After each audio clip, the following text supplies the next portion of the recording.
For this month's series, we are focusing on appraisals. Questions submitted by Facebook Live viewers will be answered at the end of the presentation. The recorded presentation will be available for viewing on our GIA Education Facebook page.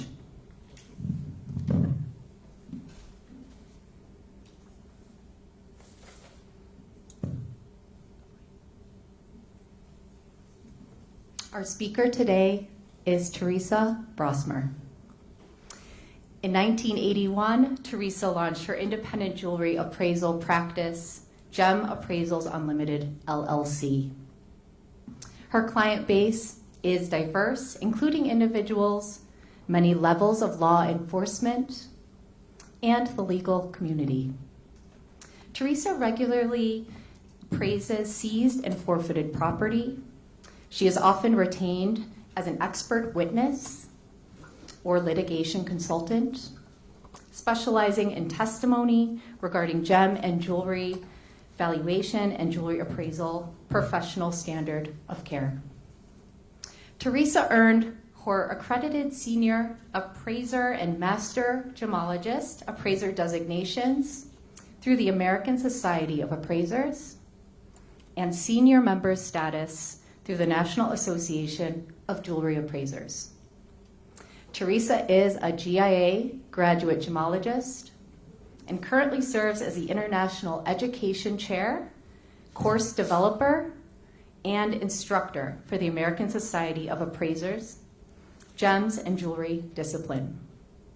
She also serves as Vice President of the Board of Governors of Accredited Gemologists Association.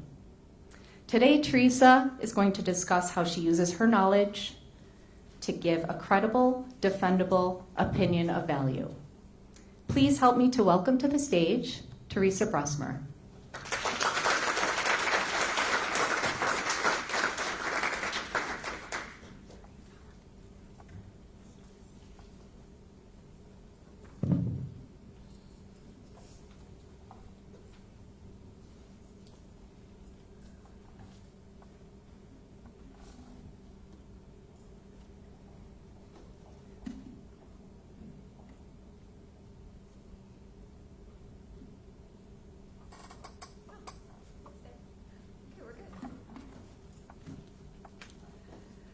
Hi everyone, thank you for spending part of your afternoon with me today. I appreciate it. And thank you GIA for inviting me here. It's always fun to come back to the place where it all started. Although this is not exactly how it started for me, when I went to GIA, the campus was not located on a bluff overlooking the Pacific Ocean and the flower fields. It was in Santa Monica. The view was not quite so good. Quality of the education, though, was just as good, and it served me extremely well, as I'm sure it will all of you. I'm thrilled to have the opportunity to share my passion with you. My passion is jewelry, and in particular, appraising jewelry. I love to handle it, I love to touch it, I love to smell it, feel it, have it sing to me. After 35 years of doing appraisals, I still look forward to going to work every single day. I am an independent professional jewelry appraiser. I own a company called Gem Appraisals Unlimited, and my office is in Glendora, California. I know I've been introduced and everything on the paperwork says Theresa, but pretty much everyone who knows me calls me Terry, so please do. I can be contacted by email or by telephone or by WeChat or Facebook, whichever you would prefer. And I encourage questions. If you have a question during the presentation, please go ahead and raise your hand, and I don't want you to forget it at the end. I took kind of an unusual path to get to be an appraiser.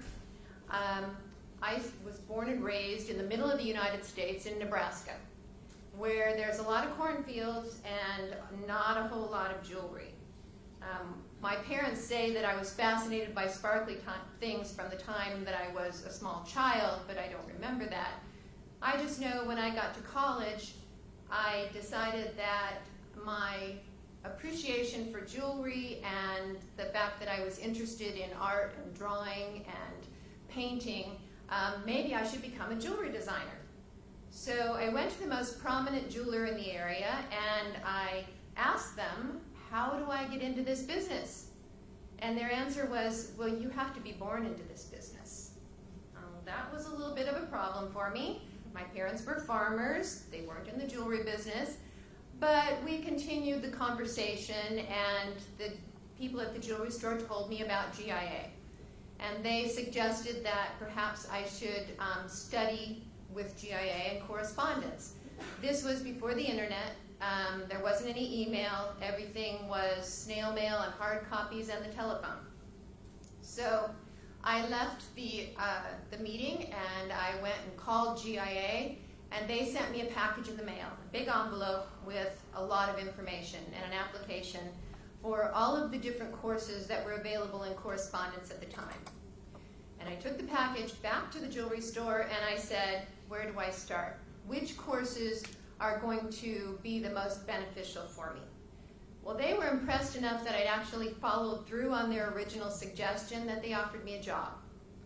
And that job was partly working behind the counter in retail and also partly as the assistant to the appraiser. And what that meant was that I would listen to everything he was saying and write it down while he was inspecting a piece of jewelry so that he could later turn that into the appraisal report. For the next 2.5 years, I worked for the jewelry store. I took the GIA Diamond course in correspondence. And what I discovered was that I didn't really have any original design ideas. I'm good at science and math, and I could appreciate a well-executed design, but I couldn't come up with anything on my own.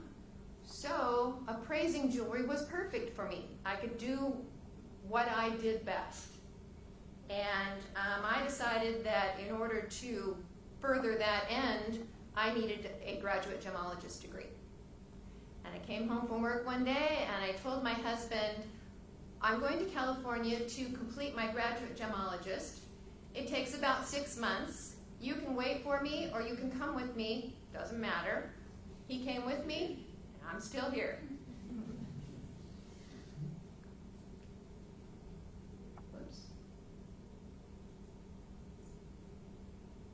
So in 1981, I graduated from GIA, and I came away with my GG in hand. I was 10 feet tall and bulletproof. So I started my own business, Gem Appraisals Unlimited.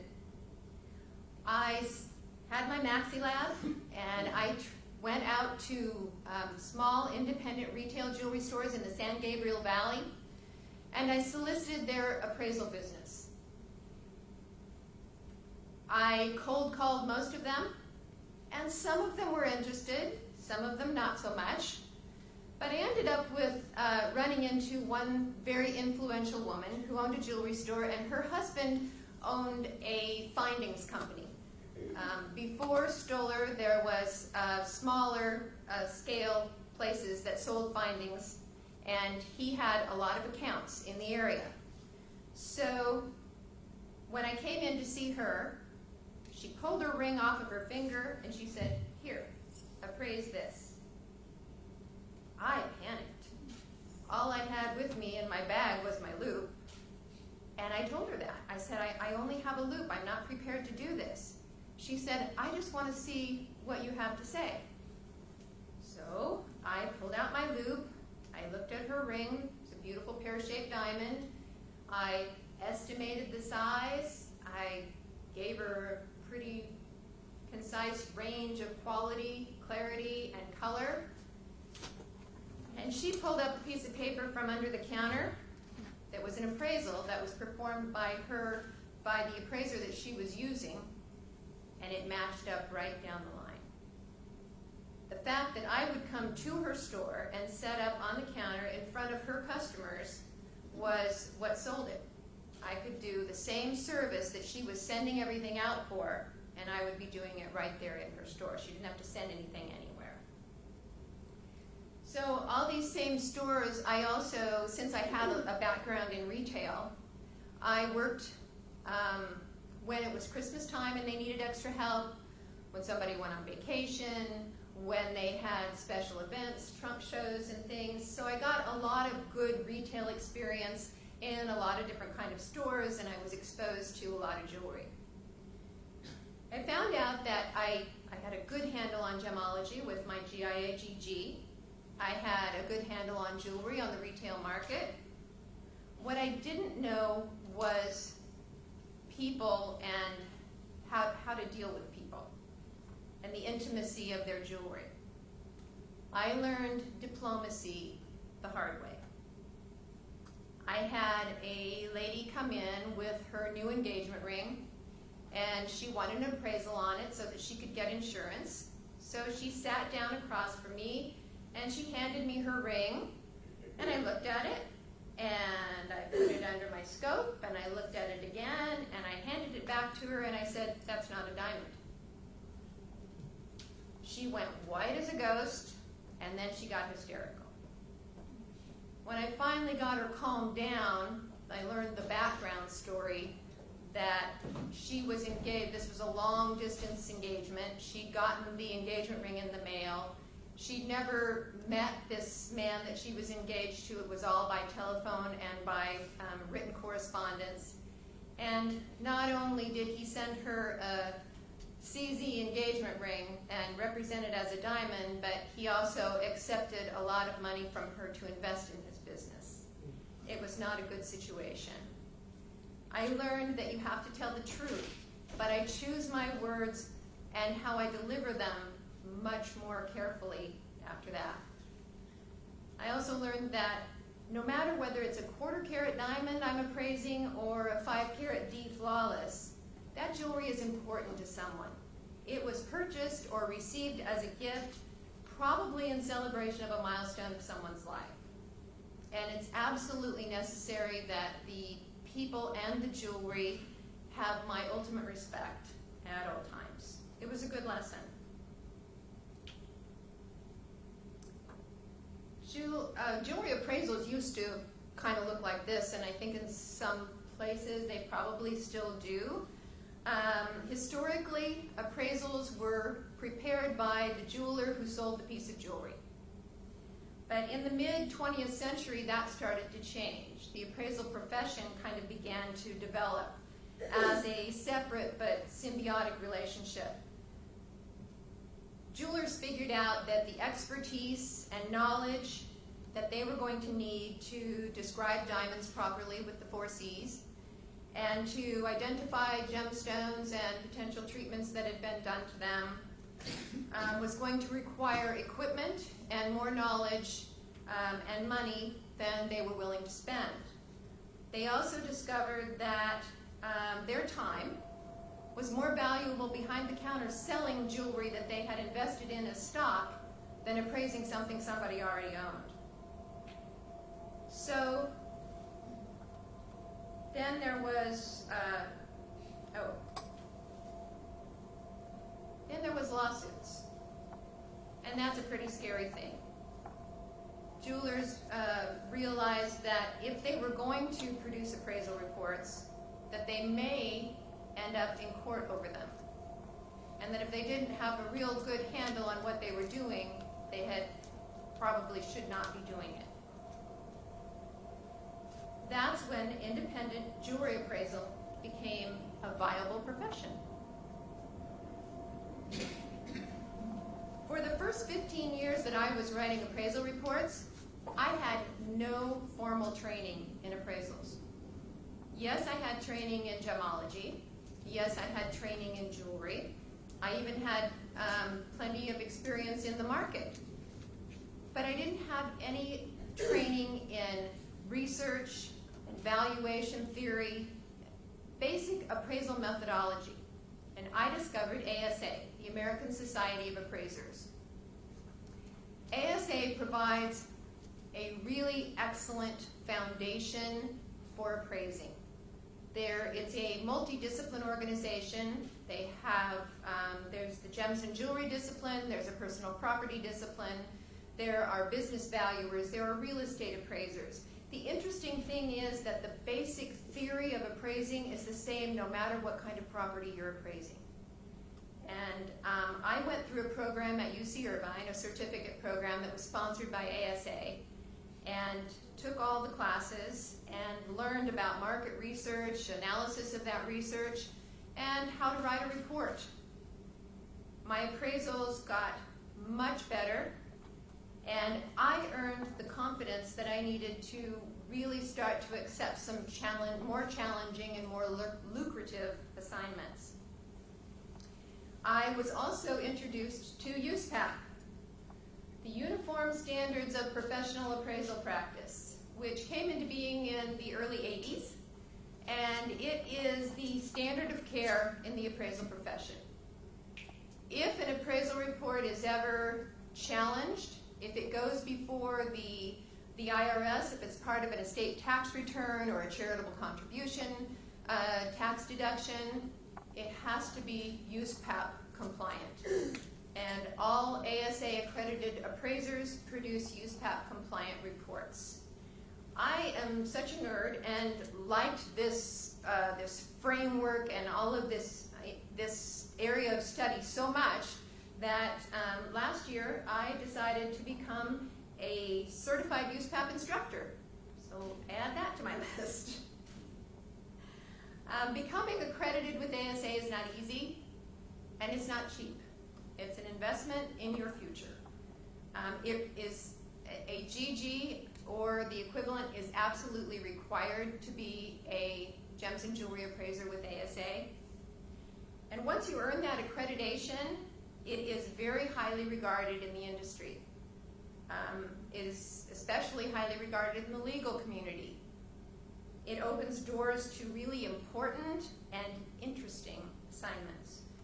ASA appraisers, not me, but my colleagues, other appraisers, have appraised everything from Martha Washington's jewelry to contemporary gems in the Smithsonian.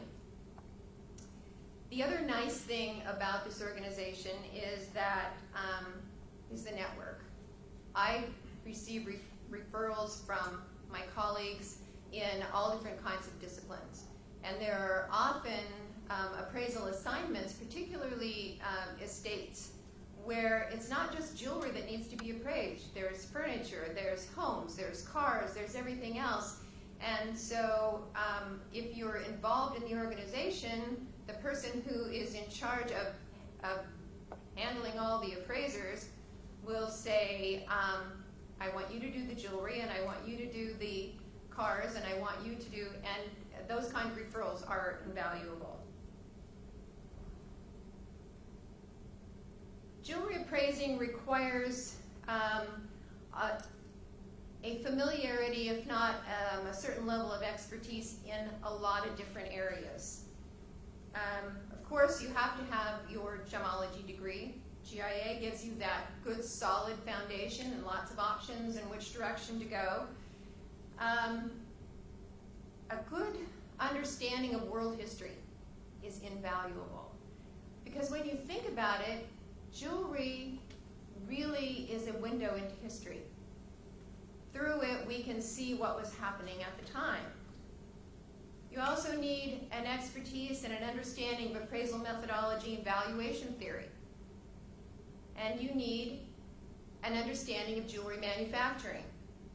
Just a quick little plug here, there is a forensic jewelry class that GIA developed that I highly recommend if you're not in the manufacturing program. If you're here for a GG and you want to get into appraising, take the forensic jewelry class. You also need to be familiar, it's your responsibility as the appraiser to be familiar with the laws and regulations that may come into, that may be important, they may impact the assignment you're working on. For instance, if you're working on jewelry that, appraising jewelry that includes some prohibited substance, like since we're not allowed to buy or sell ivory in the state of California, that's something that as an appraiser you have to be aware of. When the ban from Burma, the ruby and jade, were banned from being imported into the United States, those are important laws and regulations that impact us as appraisers. In order to stay on top of all that, we are, it's almost a full-time job, attending conferences. We take part in lectures as much as we possibly can. We read industry publications, and we attend trade shows. Some of my friends like to joke that we are professional students and that we appraise jewelry to support our continuing education habit. A professional jewelry appraiser is, in a way, kind of a CSI. There's not always a crime scene, but we are always looking for clues. One of the first things you'll notice about a jewelry appraiser, when you hand them a piece of jewelry and they appreciate it, they turn it over. They want to look for who made it, what is it, how was it made, when was it made. If only the jewelry could talk. If you listen very carefully, jewelry can talk. It can tell you a lot. It can tell you when it was made, how it was made, who made it, what the parts are. Sometimes it can even tell you who owned it. I guess you could call jewelry appraisers jewelry whisperers. So this beautiful little brooch with the sapphires and the diamonds, when you turn it over, has these marks on the back. And I don't know if you can see it or not, but this is an eagle's head, and this is a lozenge-shaped mark.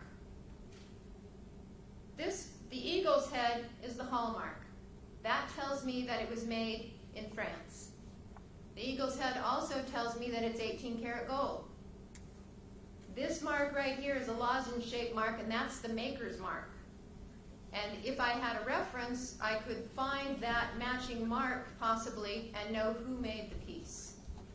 Sometimes the maker makes it very easy for us and actually puts their name and serial number on it. Not always. So listen carefully, and the jewelry will talk to you. One of my favorite genres when it comes to jewelry is antique jewelry. I love period jewelry. It gives me the opportunity really to kind of step back in time a little bit. The pieces that are the most valuable and the most collectible and sought after are pieces that are iconic for the period. So it's important to know what was happening during a certain period in time and what influenced the designers of the jewelry. This piece is from the Romantic period of the Victorian age, and it is classic and iconic. It's got the snake motif in the chain. It's got the romantic blue turquoise colors and the innocence of the pearl and the heart. It was definitely influenced by Prince Albert and Queen Victoria. You'll find that a lot of designs throughout history are influenced by royalty.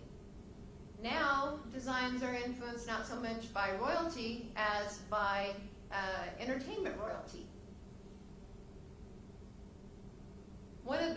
This is a really fun piece that I got to appraise. This is something called a reverse crystal.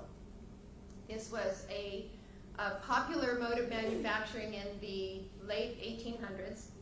This particular piece is pretty large. I would say it's probably about that big. It's a pendant, and that's a carved dome of rock crystal quartz, and it's got the spider web carved on the top of it. Then from underneath, they've carved out the spider and then painted him in.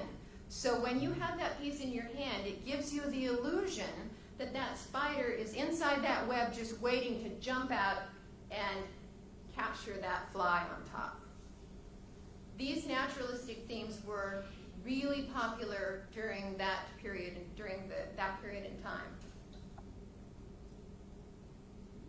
Sometimes jewelry is more valuable not when it was made, not necessarily when it was made, but by who made it or who owned it.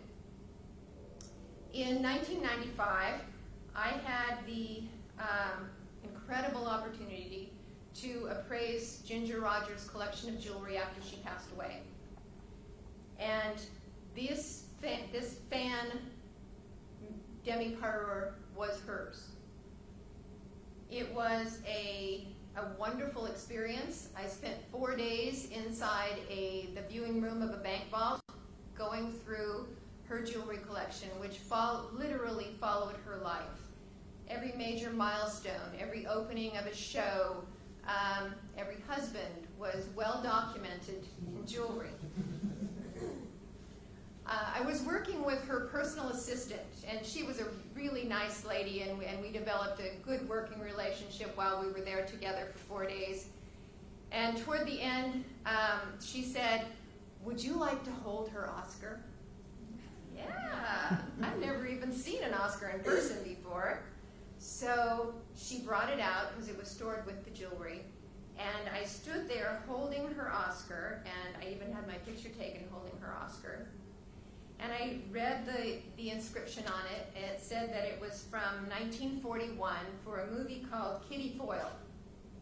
The sad thing was, I knew who Ginger Rogers was. I had no idea what the movie was. I had to go home and rent it. I highly recommend it. Being in this business there's a few perks, and one of those perks is that sometimes we have the opportunity to acquire some of the pieces that we see. This little brooch is a brooch that is in my personal collection, and the way I came to own it was that a jeweler that was one of my regular accounts called me and said, "I had a lady come in who has a whole lot of jewelry that she wants to sell, and most of it needs to just be melted, but this brooch, this one, it looks old and I think you might like it." So I went to the jewelry store and I saw the brooch. It is silver, and these pieces are citrine beads and citrine cabs. The components are not anything fabulous, but it's completely hand fabricated. And when I turned it over, which I always do, I saw this little mark right here, which is a T and an F together. That's the maker's mark for Theodore Farner. And Theodore Farner was a very influential jewelry maker in the German arts and crafts period, so 1895 to 1915 approximately. And so I told him I was definitely interested in making him an offer on that piece of jewelry, but I would need to do a little more research. And I went back to my office and to my library. Oh, you'll find that as an appraiser, your library is paramount. Most of us have more money invested in our libraries than we do in anything else. But in conducting the research, I actually found the sister brooch to it in a book that was a treatise on Jugendstil and Art Nouveau jewelry by Fritz Falk. So I ended up purchasing that brooch for $200, and I still have it today.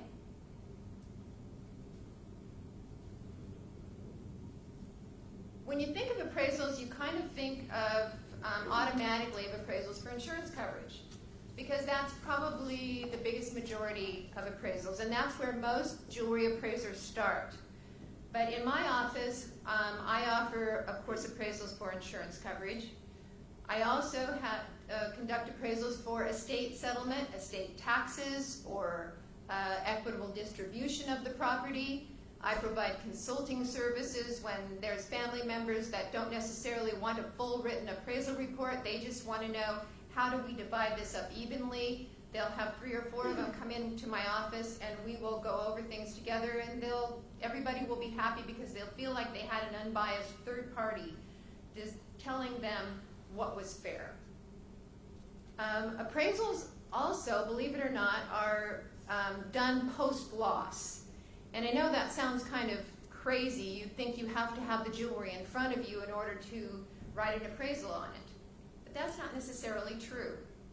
If you have forensic evidence and you have the experience and the knowledge, you can write a credible appraisal on jewelry after it's gone. Some of the more challenging assignments I've had over the years were divorce cases, because usually in the divorce case, nobody's happy no matter what kind of information you come back with. And I also do appraising, like Julia said, for seized property for the federal government. My niches, my specialties, are the post-loss and the seized property. I started working with the government over 30 years ago. I got a call on the phone one day from a gentleman who identified himself as with the FBI. And I was very nervous. But he explained that they weren't calling because I was under investigation. They were calling because they were interested in my services as an appraiser. It seems that a new policy had been put into place in the law enforcement agencies, and that seized property was now required to have a third-party, unbiased, professional appraisal. They couldn't appraise their own jewelry anymore. So I agreed to go through the background check and jump through the hoops that were necessary to appraise jewelry for them, and I received my first assignment. My first assignment was with a case that's known as Polar Cap. It was a case of money laundering and undercarroting in Los Angeles, and it was mostly jewelry manufacturers. So when I got to the site where the inspection was supposed to take place, I walked through the door, and there were 4 10-foot tables laid out with jewelry. So you can imagine that as manufacturers, there was a lot of jewelry to be seized. I was a one-armed paper hanger. I was a one-woman business. I knew I was ill-equipped for this. Very quickly, I had to hire assistants to help me with the inspection. I hired a typist because this was before I had appraisal software and could directly enter the inspection data into what would later become the report. And I learned it was baptism by fire. I had to learn very quickly how to be fast and efficient. I did complete the project, and they liked the result. They were happy with the appraisal report that they received, and they continued to hire me. Interestingly enough, just like any other type of industry, if you do well in one area, you will get referrals to other areas. So from the FBI, then I was referred to the DOJ and the DEA and all of the other agencies. I even did an appraisal for the Food and Drug Administration, which you would think, why would that have anything to do with jewelry? And how would they end up seizing jewelry? But there was someone was being prosecuted for Botox injections, and the Botox injections the person had been given gifts, and those gifts were jewelry. So the jewelry was seized. So I had to appraise for them.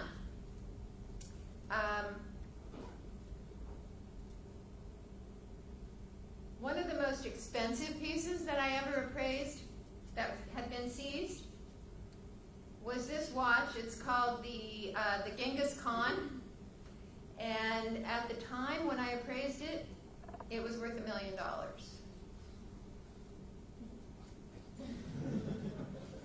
The reason I did that is because these little guys, they actually move on the quarter hour and fight with one another. It's a highly complicated and amazing piece of art.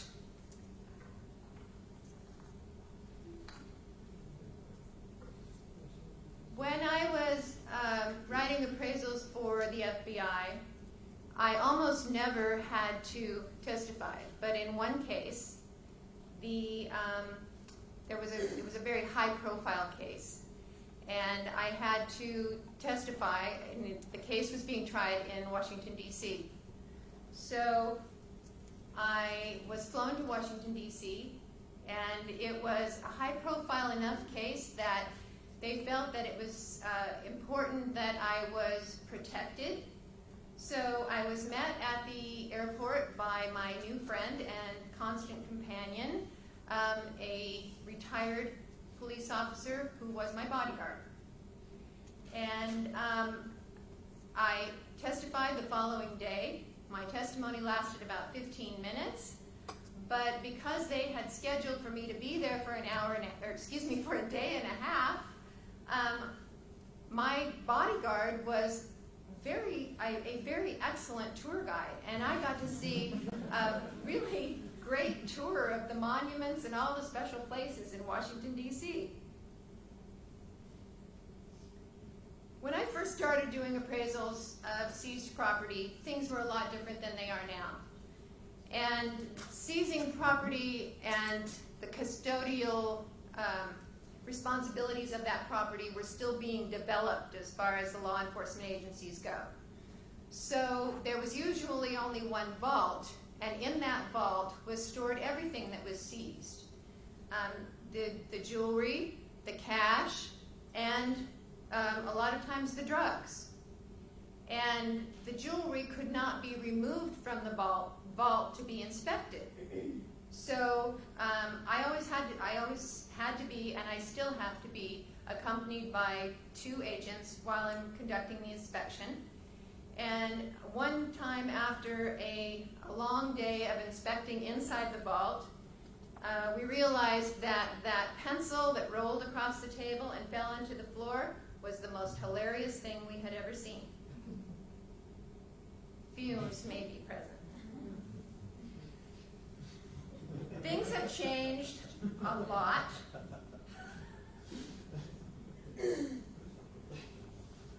Once in a while, not often, but once in a while, I have been asked to actually be involved in the seizure of the property. Usually when I see it, it's already been seized and processed.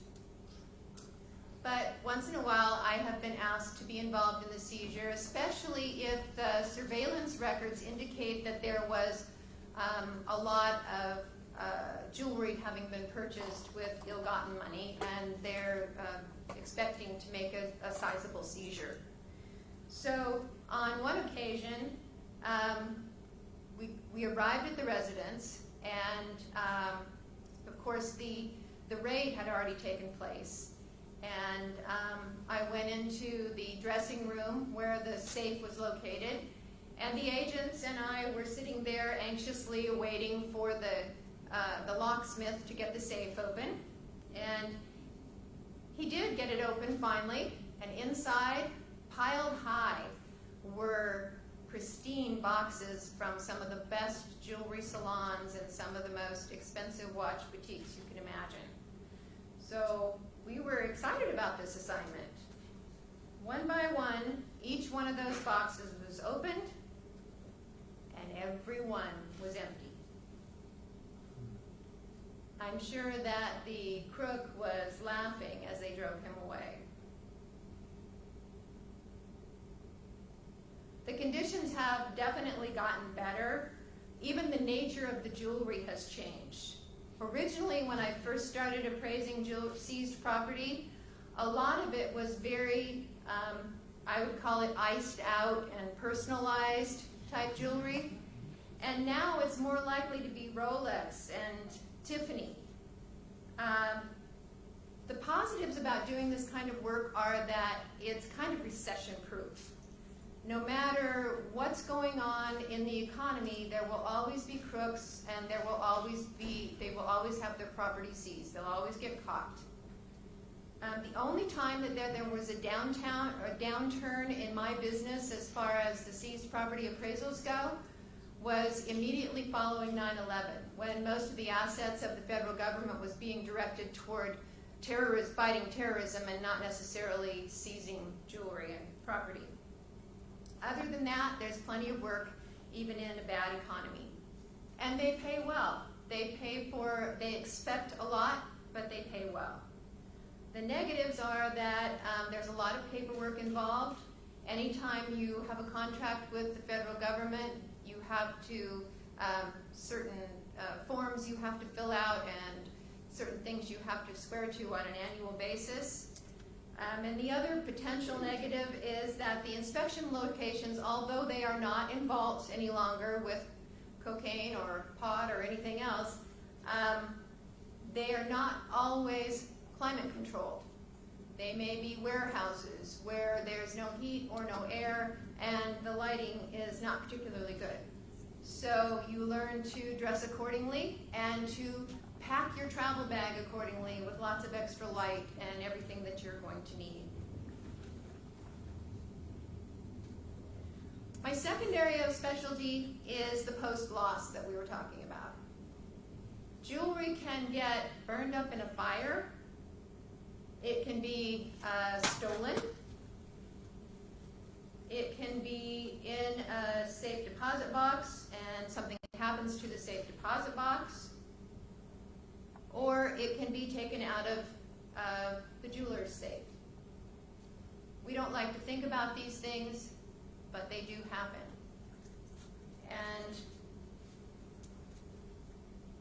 sometimes the appraisal has to be done based on the forensic evidence. That evidence could be photographs, it could be old appraisal reports, it could be receipts.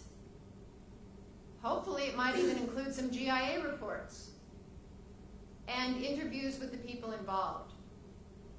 I was appraising, I had an assignment to appraise a necklace that was no longer available, wasn't available for physical inspection for someone who was pretty famous. And I interviewed her and talked to her about it, and she told me her description of it. And I said, "Do you have any photographs?" She said, "Well, no, I don't think so." But she said, "Just Google me." She said, I was wearing it all the time. You'll find it on the internet." So I did. I Googled her, and I found hundreds of pictures of her, and sure enough, in most of those pictures, or not most of them, but a lot of them, she was wearing the necklace. Well, who knew that high school algebra could come in handy in appraising?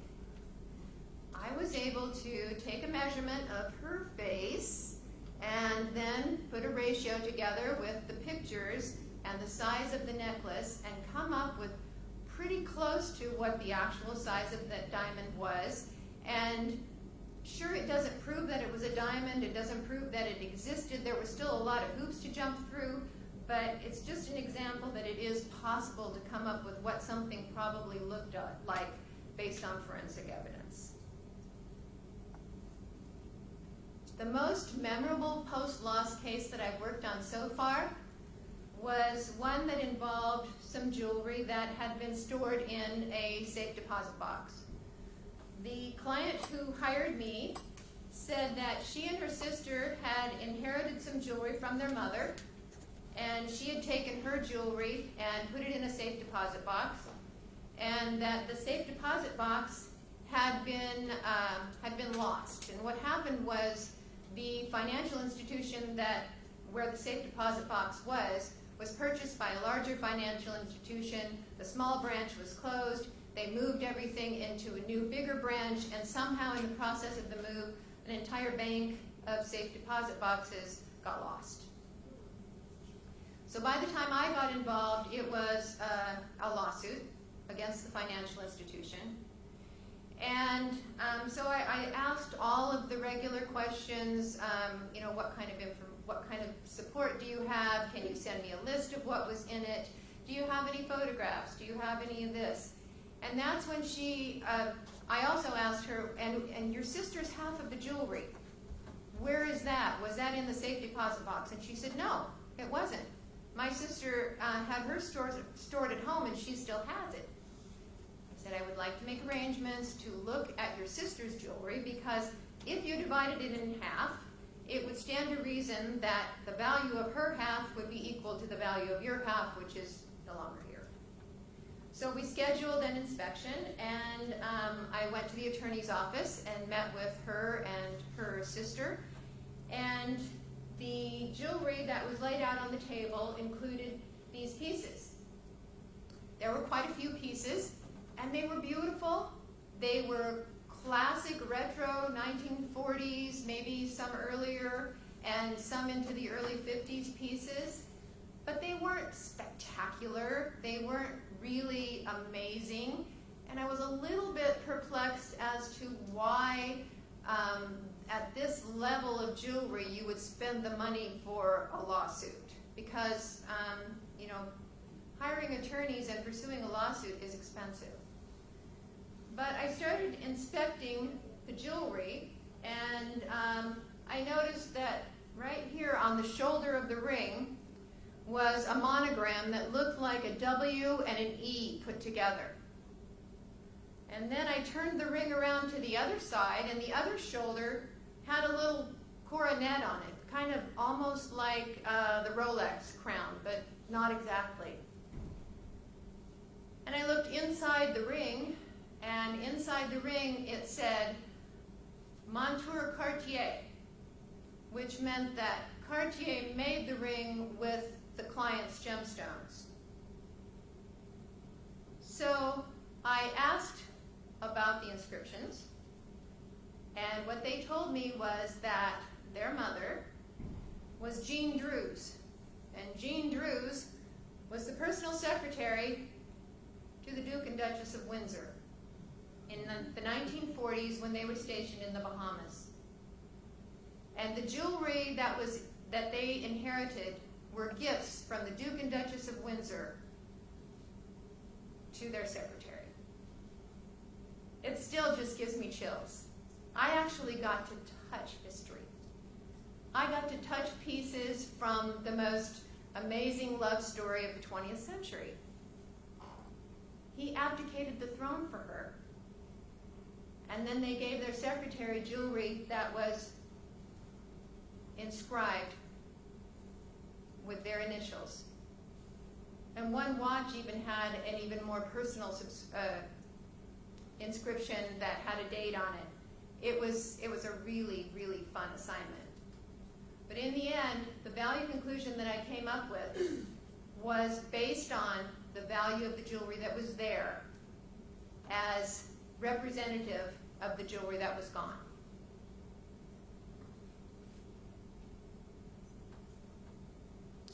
So when I'm not appraising has given me the opportunity to do some other things, including teaching. I teach appraisal theory with my colleague Mary Reich for ASA in Shanghai. We've been teaching in Shanghai for 3 years.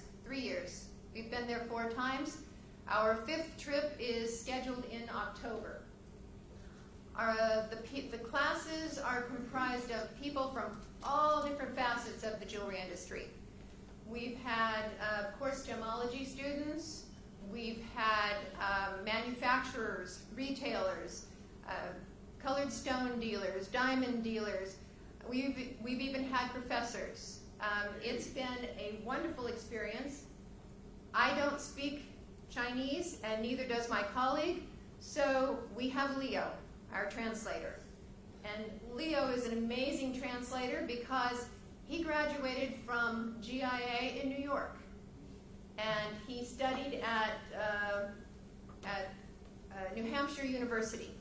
So he understands Western culture, and if we make a joke that may not make a whole lot of sense, he can make it make sense for us. Our classes there are 2 weeks long, and so we go a few days ahead of time to kind of acclimate, and then we have the weekend in the middle, and sometimes we stay a little bit afterwards. Our hosts are incredibly generous, and they regularly plan trips for us. So we have had the opportunity, this is us on the bullet train. We were headed to the Great Wall. I got to climb the Great Wall. We got to see the Forbidden City. The pants that I'm wearing today, I went to Suzhou, the city of silk for. Of course, the skyline in Shanghai is always so incredible. inspiring, romantic. And for a person who is very afraid of heights, I can tell you I have been to the 128th floor of the Shanghai Tower. That was a big accomplishment. On this last trip, when we were there in May, we were served tea in 24-karat gold cups. Word to the wise, gold is a great conductor of heat. I was really lucky that I didn't drop that and spill the tea all over myself. So in 35 years of appraising jewelry, I've appraised all different kinds of things. I've seen things that are not very expensive to things that are in the tens of millions. On one occasion, I was appraising jewelry that was for an estate, and the person who had passed away was an avid big game hunter and traveled all over the world. So there was a lot of cultural jewelry from different parts of the world, mixed together with some really amazing Victorian diamond pieces, and they were just all put in the same drawers together, and the first thing I had to do was sort it. So I was sitting on the floor with a box of jewelry in front of me, a drawer of jewelry in front of me, and choosing, selecting things and kind of dividing them into this is the really expensive and this is the not so. And I came across this strand of beads. The beads were, the first thing I noticed was the heft. They were pretty lightweight. Looked at them closely, and they're kind of greenish, kind of brownish a little bit, and not quite round, a little bit off round. They had a low luster, and racking my brain, what could this possibly be? It was clearly a necklace, a strand of beads, and just as I was sitting there with it in my hand, the executor of the estate came up behind me, and he said, "Oh, my mom, she's such a card. Don't you just love that necklace? That's varnished animal dung." She had purchased it when she was on one of her travels, and she liked wearing it and getting people's comments on it. In all honesty, this picture is not the animal dung necklace. This is one that I took off of eBay, and it advertises those as animal dung beads, so I know that they are out there. In other cases, I've had the opportunity to see things that were literally jaw-dropping. I was appraising some jewelry, and there were a lot of really incredible pieces. A lot of them were from the mid-20th century. And the woman who owned them was absolutely adorable. She was so much fun. We got down to the last couple of boxes, and she kind of had a twinkle in her eye as I picked this one up. And when I opened it, I think my jaw did drop. This is a 6-carat fancy pink diamond. And the best part about it was she could tell me the story, where they got it, when they got it, everything about it. And then as the icing on the cake, she pulled out a GIA report from the early 1960s on that diamond. It was pretty cool. Just to give you a glimpse into my daily life, this is my office in Glendora, California. It's not the biggest office, but it serves the purpose. What you can't see is the bookcases that line the wall over here. I told you about the library being important. It definitely is. If any of you ever happen to be in Glendora, give me a call if I'm in the office. I would absolutely love to have you visit. And I just want you to take with you that every jewelry box is a treasure box, and every day is a treasure hunt when you're a jewelry appraiser. Does anybody have any questions? Sure. Well, with the Homeland Security, when you have all this history, the owner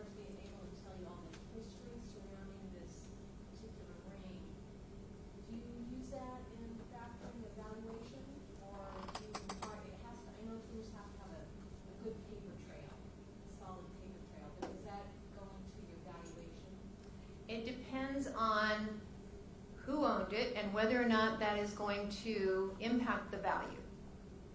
It also depends on what the purpose of the appraisal is. If it's an appraisal for fair market value or for replacement value, who owned it sometimes can be very important, and who made it can be very important. If the appraisal is for liquidation, it might not make any difference who owned it. Mm-hmm.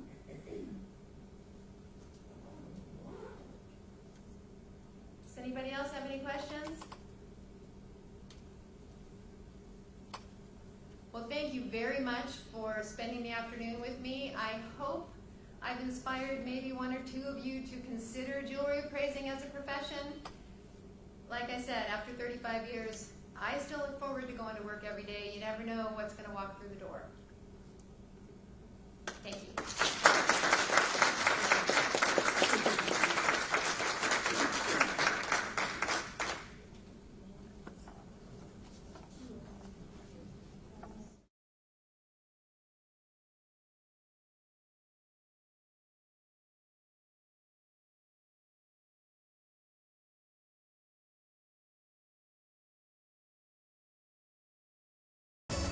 There's always more than meets the eye.